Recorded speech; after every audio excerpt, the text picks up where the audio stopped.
આજે 26 ફેબ્રુઆરીના રોજ 55મો ખાસ પદવીદાન સમારોહ યોજાશે.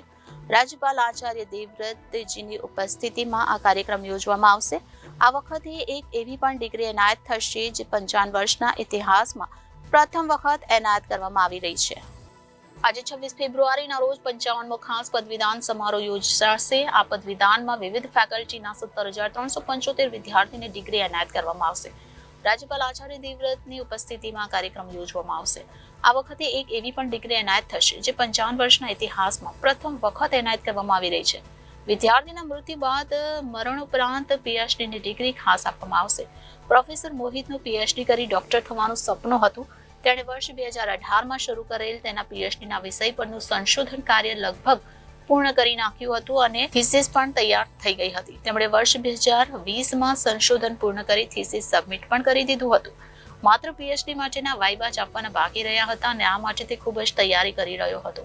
તેનું ડોક્ટર બનવાનું સપનું પૂરું થવાને માત્ર થોડો સમય જ બાકી હતો, પરંતુ તે પહેલા 25 ઓક્ટોબર 2020ના રોજ બ્રેઇન સ્ટ્રોકના કારણે તેમનું મોત થયું હતું.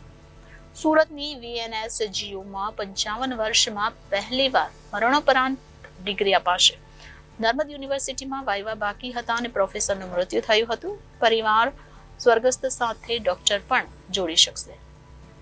Reporter Hitesh Prajapati, Janadesh news, Surat.